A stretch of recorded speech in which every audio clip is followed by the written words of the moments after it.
Allez, c'est parti pour le débrief.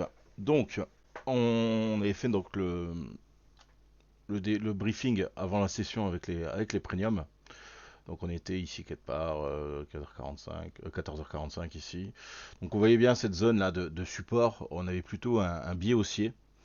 Et bien évidemment, on va voir ce qui s'est passé sur les options et comment les interpréter. Donc on voit notre marché, voilà, ça c'est le marché de toute la journée. On a eu une grande montée. Et en fait, on attendait ce pullback sur la YVH pour potentiellement aller plus haut. Et au niveau résistance, qu'est-ce qu'on avait au-dessus de la tête? Et ben on avait cette zone-là. Ouais, donc toutes ces zones seront transmises au premium. Alors l'open, paf, on ouvre pile poil VH. Donc là, ça fait chier parce que on n'a pas assez de data pour se dire est-ce que je l'achète ou est-ce que je le vends. Au niveau des data, qu'est-ce qu'on a? On a notre ES qui ouvre en bas 0, Max 7 pareil, Nasdaq pareil. Donc la P1, comme je l'ai déjà dit, c'est bien lui. Donc là, lui, il part à 0 et bon, il est en gamma effect, no effect. Donc bon, voilà, on voit que ça descend, mais pour le moment, il n'a pas encore passé sa frontière. Donc dès l'open, moi je suis plutôt acheteur, donc j'ai plutôt envie d'acheter là. Bon, le problème c'est que bah, comme d'hab, hein, j'attends quelques minutes. Et bah, quand il se retrouve déjà là-haut, j'ai pas envie de l'acheter. J'attends après un retour. Ici, on est où? On est là. On est là. Donc là, on voit au niveau de 32-33. C'est là le moment là. Hop là, les cols commencent à partir à la hausse. On commence à avoir une échappée des cols. Donc voilà, c'est toujours le fait de laisser respirer le marché et de prendre déjà, de commencer à prendre quelques datas. Et là, à ce moment-là, bon bah là, on voit qu'on aurait pu commencer à partir un peu dans des longs, dans notre scénario, hein, défendre jusqu'à la VH.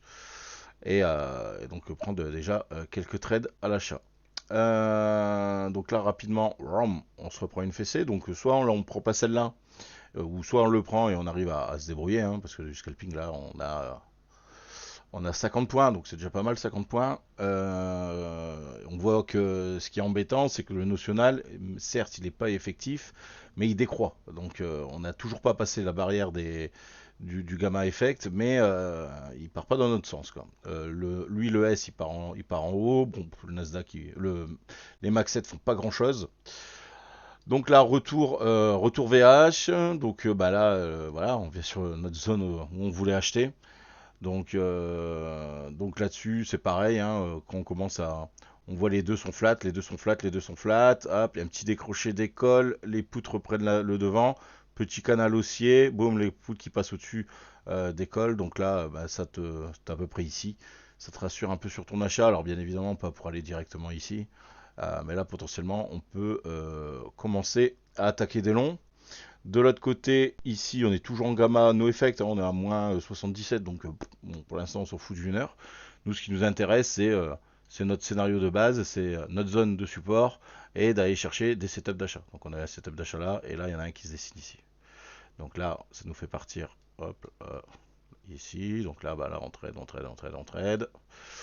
À 45, là, on voit un gros décroché d'école. Et ça nous bah, moi, perso, ça me déplaît parce que bah, je suis acheteur et j'ai pas du tout envie de voir ce scénario-là. J'aurais préféré qu'il parte de l'autre côté et qu'il va me donner du grain sur mon 1 heure. Sauf que bah, là, gros décrochage, donc là, c'est se dire, ok, bon, qu'est-ce que je fais? Est-ce que je continue à acheter? On est en dessous du large gamma 1, on n'est pas loin de notre zone de résistance. Donc là, deux solutions. Soit vous faites rien, parce qu'au moins, lui, il te dit que potentiellement, tu as eu un gros décrochage d'école, donc soit une prise de TP, soit une prise importante de vente de colle.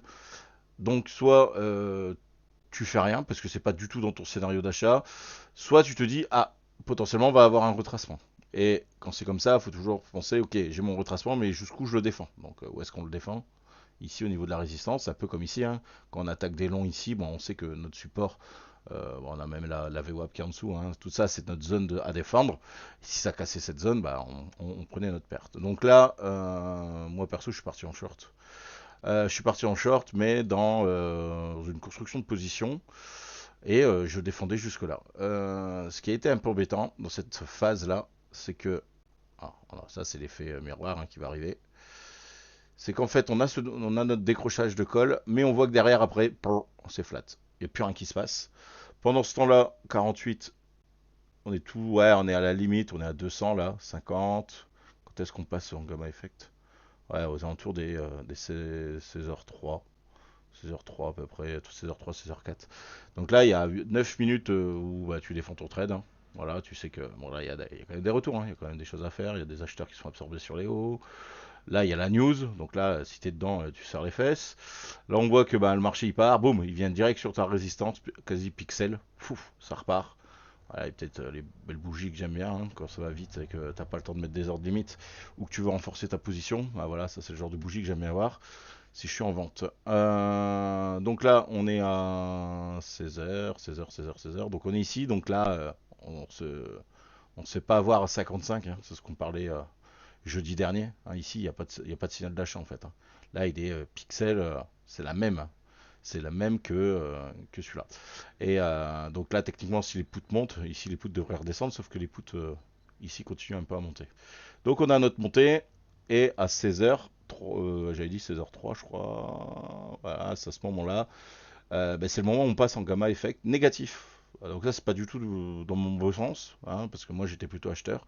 Donc là, potentiellement, ce qu'on pouvait faire, bah, c'était commencer notre position ici, aller le défendre jusqu'à la résistance. Si ça pétait la résistance avec du volume et du notional, admettons que notre notional serait parti à la hausse, bah là, on flattait notre position au-dessus de ça. Vous prenez une perte. Mais là, en voyant que le notional continue à dévisser, décrochage d'école, donc potentiellement on peut commencer à en construire une pause. Et qu'après, à partir de 16h et des bananes, ici quelque part, là, voilà, à peu près qu'on arrive ici sur la VWAP, 16h03. Et ici, là c'est le moment où notre notional passe en négatif. Et là, donc, il a effect, hein, donc gamma effect.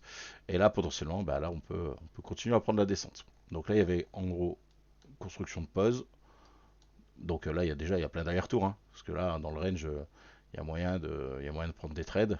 Et puis, boum, on se fait coller, on sait jusqu'où on doit défendre, on défend, et on profite des gains qui arrivent par la suite. Eh bien écoutez, on va passer dans le open room pour les questions. Allez, à de suite.